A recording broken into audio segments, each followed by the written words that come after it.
Jangan lupa untuk subscribe YouTube channel Metro TV News dan nyalakan notifikasinya.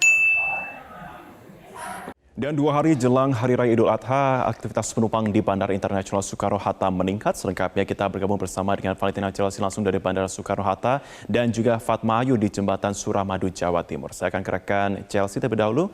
Chelsea, bagaimana kondisi di Bandara Internasional Soekarno-Hatta dan bagaimana penerapan protokol kesehatan di sana?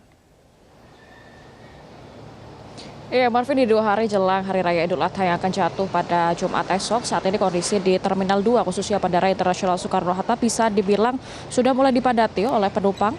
Hal ini bisa terlihat dari peningkatan jumlah penumpang di beberapa hari jelang Idul Adha. Tercatat setiap harinya rata-rata ada 30.000 lebih penumpang yang melakukan perjalanan dari Bandara Internasional Soekarno-Hatta, yang mana ini meningkat sekitar 10% jika kita bandingkan dengan hari-hari sebelumnya di masa pandemi.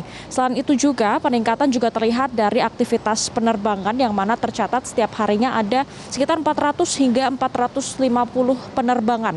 Hal ini juga meningkat sekitar 14% jika kita bandingkan dengan hari-hari biasanya, yang mana biasanya hanya ada 350 hingga 400 penerbangan. Namun jika kita bandingkan dengan tahun lalu, Marvin dan pemirsa, tentunya untuk tren penumpang dan juga tren penerbangan di Bandara Internasional Soekarno-Hatta ini turun drastis, yang mana di tahun lalu bisa mencapai 180.000 penumpang dan juga 1.300 penerbangan, namun di masa pandemi ini menurun cukup drastis.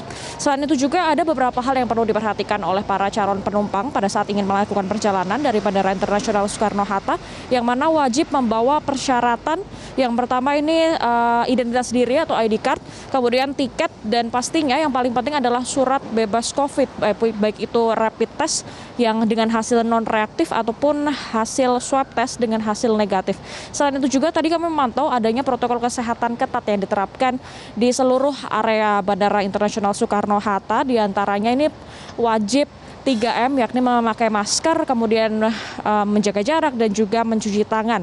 Jika kita merunut dari kedatangan tadi, para calon penumpang yang datang langsung dicek suhu dan langsung dicek identitas diri, tiket, dan kemudian adanya surat bebas COVID. Kemudian di dalam ini juga barang bawaan mereka ini juga dibelikan harus melewati sinar UV untuk membersihkan ataupun menetralisir adanya virus ataupun apapun itu yang bisa nantinya terbawa di dalam pesawat. Kemudian juga pihak bandara ini juga masih menerapkan adanya pembatasan kapasitas penumpang yakni 70% sesuai dengan surat edaran dari Kementerian Perhubungan. Dan tadi informasi yang kami dapatkan dari pengelola Bandara Internasional Soekarno-Hatta bahwa untuk di area terminal Bandara Soekarno-Hatta ini juga sudah disediakan rapid test. Nantinya ini di area Kalayang. Nanti jadi bagi para calon penumpang yang belum membawa rapid test ini bisa langsung datang ke area shelter Kalayang untuk melakukan rapid test sebelum nanti akhirnya masuk ke dalam area terminal dan melakukan perjalanan. Dan ada pun beberapa kota tujuan yang menjadi paling banyak diminati di beberapa hari jelang Idul Adha ini, diantaranya Surabaya, Semarang, Jogja, dan juga Pontianak. Demikian, Marvin. Baik, Valentina Chelsea, terima kasih.